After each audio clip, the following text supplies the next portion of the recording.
আধুনিকতার দাপটে বাংলার ঐতিহ্যবাহী কুটির শিল্প আজ হারিয়ে যেতে বসেছে। আর তাই ঐতিহ্যবাহী এই শিল্প বিকাশের প্রত্যয় নিয়ে আগামী 14 জুন বিয়ানীবাজার পৌর শহরের সুপাতলাস্থ এম.এ.জি. ওসমানী স্টেডিয়ামে মাসব্যাপী শুরু হচ্ছে তাঁত, হস্ত, বস্ত্র ও কুটির শিল্প মেলা। বিয়ানীবাজারে টিএনটি রোডে ইবনে আল মতিন টাওয়ারে রেডি ফ্ল্যাট ভাড়া দেওয়া হচ্ছে। শীতাতপ নিয়ন্ত্রিত কক্ষ, attach bathroom, kitchen, dining, lift, CCTV, বিশাল পার্কিং ও ছাদ সহ থাকছে শিশুদের জন্য বিনোদনের ব্যবস্থা। সরকারের মহিলা ও শিশু বিষয়ক মন্ত্রণালয়ের তথ্য আপা প্রকল্পের দেশে তৈরি পণ্য বিক্রির অনলাইন প্ল্যাটফর্ম লালসবুজ.com-এর সার্বিক সহযোগিতায় অনুষ্ঠিতব্য এ মেলা বাস্তবায়ন করছেন উদ্যোক্তা মুজিবুর রহমান বিপ্লব। মেলার যাত্রা শুরু উপলক্ষে বর্ণাঢ্য উদ্বোধনী অনুষ্ঠানের আয়োজন করেছে আয়োজক কর্তৃপক্ষ। প্রশাসনের প্রয়োজনীয় অনুমোদন সাপেক্ষে মেলার প্রস্তুতি ইতিমধ্যে সম্পন্ন করে নিয়েছে আয়োজক সংগঠন।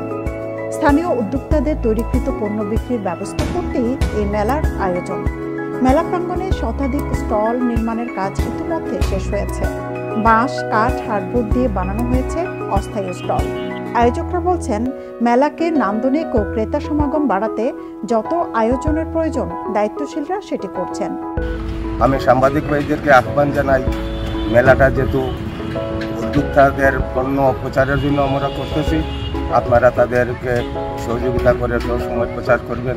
বিয়ানীবাজারবাসী প্রতি বছরই আমাদের মেলাকে সহযোগিতা করে, ব্যবসায়ীরা করে, যুব সমাজ করে, মুরব্বীরা করে, রাজনীতিবিদ করে, আপনারা মিডিয়া যারা আছেন তারা সবাই করেন।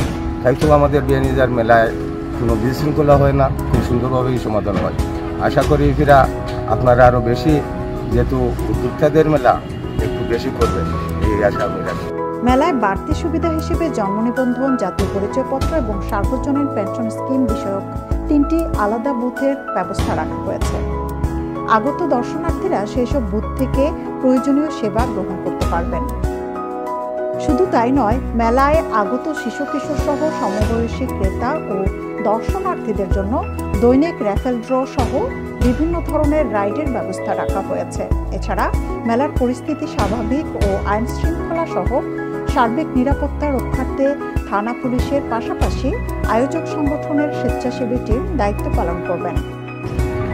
মেলা সম্পূর্ণ সিসি ক্যামেরা আওতায় থাকবে। আর এখানে মেলা প্রতি বছরে আপনারা জানেন, ওখানে কোনো জায়গা মেলা হয় না। আমাদের এলাকার যুবক মুরব্বী সবাই সম্মিলিতভাবে এখানে সহযোগিতা করে, এবারও করবে। এবার আরও সুন্দরভাবে মেলা সম্পূর্ণভাবে প্রশাসনও সহযোগিতা করে, এবারও করবে।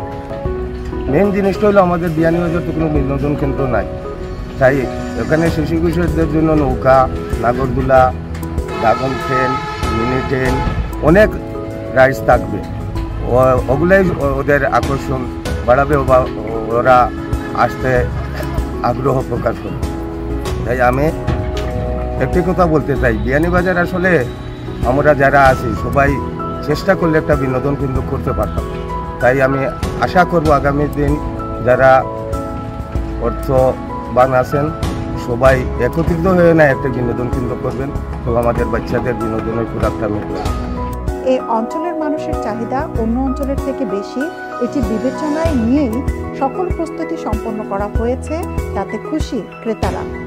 মেলা শুরু হয়েছে, আমরা খুব খুশি। আর সব কিছু চলতাম পারমু, করতাম পারমু, সব কিছু সুন্দর। আমরা লইয়া রাখতাম এখন। আর কেউ আমরা হইতেছে এরকম যে উদ্বোধন হয়েছে, আমরা কিছু খুব ভালো লাগে।